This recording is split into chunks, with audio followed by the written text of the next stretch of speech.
দেশ জুড়ে চালু হয়ে গিয়েছে সিএএ, কিন্তু নতুন এই নাগরিকত্ব আইন নিয়ে মতুয়াদেরই অনেকে বিভ্রান্ত। সিএএ চালু হওয়ায় আদৌ কি তাদের কোনো উপকার হবে? সরকারি বিভিন্ন সুযোগ সুবিধা থেকে তারা বঞ্চিত হবেন না তো? এসব নিয়ে এখন বিভ্রান্তি তৈরি হয়েছে, যার জেরে পথে নেমে বিক্ষোভও দেখিয়েছে মতুয়াদের একাংশ।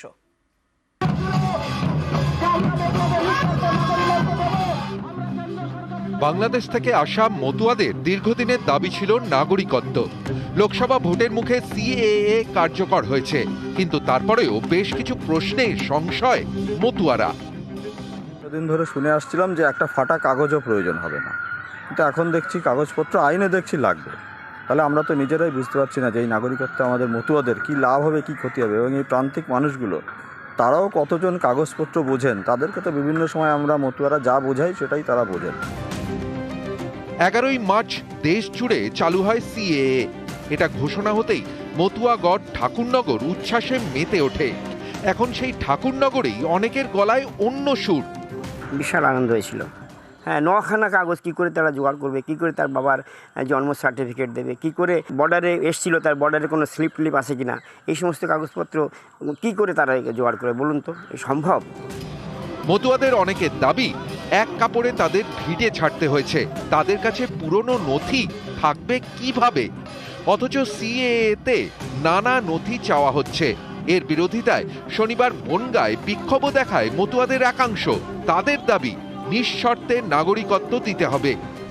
তারা যে আন্দোলন করছে, যে তাদের সাথে বিশ্বাসঘাতকতা করা হয়েছে, যে মতুয়ারা এই নিঃশর্ত নাগরিকত্ব চেয়েছিলেন, দিতে পারেননি, আসামের মতন পুনরাবৃত্তি করতে চাইছেন। যারা ফর্ম ফিল আপ করবে তারা ডিটেনশন ক্যাম্পে যাওয়ার ব্যবস্থা করছেন, আধার কার্ডগুলো বন্ধ করে দেবেন। টিএমসি ভুল বোঝাচ্ছে মানুষকে যে ওই দেশের ডকুমেন্টস লাগবে, কোনো কিছু লাগবে না। যদি থাকে তাহলে দেবেন। আপনি যে একজন ভালো মানুষ, আপনি যে একজন জঙ্গি নন, সেটা ভারত সরকারের জানা প্রয়োজন আছে। বিফোর গিভিং দ্য সিটিজেনশিপ দরকার আছে ভারত সরকারের জানা। অনেকে বলছেন বিভ্রান্তি আরও বেড়েছে বিজেপির মতুয়া মুখ ঠাকুরবাড়ির সদস্য শান্তনু ঠাকুরের দুরকম বক্তব্যে। প্রথমে তিনি বলেছিলেন নতুন আইনে তার আবেদন জানানোর প্রয়োজনই নেই। পরে তার গলায় অন্য সুর। অবভিয়াসলি আমি করব।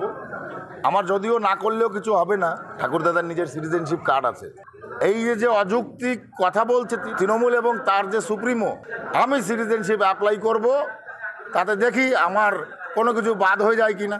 আমি মাননীয় স্বরাষ্ট্রমন্ত্রী ভারতবর্ষের কাছে আবেদন রাখাবো, এরকম একজন ইল্লিগাল শরণার্থী, আপনাদের ভাষায় শরণার্থীকে 5 বছর কি করে আপনারা কেন্দ্রীয় প্রতিমন্ত্রী করে রেখে দিলেন, যার নাগরিকত্ব নেই। একজন ইল্লিগাল মাইগ্রেন্ট, তিনি কি করে কেন্দ্রীয় মন্ত্রিসভার ক্যাবিনেটে স্থান পেতে পারেন? আমরা বলছি উনি যেটা বলেছেন সেটা করে দেখান, যে আমি ওই নাগরিক রেজিস্টার পঞ্জিতে আমি আবেদন করব নাগরিকত্বের জন্য। এরই মধ্যে ঠাকুরবাড়িতে কদিন ধরেই মতুয়া মহাসংঘের সদস্য হিসেবে কার্ডের জন্য লাইন পড়ছে। মতুয়া কার্ড যদি থাকে তাহলে কোনো ডকুমেন্টস দিতে হবে না। তাহলে মতুয়া কার্ডই যদি, তাহলে সরকারের ভারত গভর্নমেন্টের কি দরকার ছিল আইন করা? তাহলে মতুয়ার কার্ড একটা হলেই তো আমি নাগরিক হয়ে যাচ্ছি। তার মানে voter card, Aadhaar card, PAN card, ration card আমার কোনো দরকার নাই।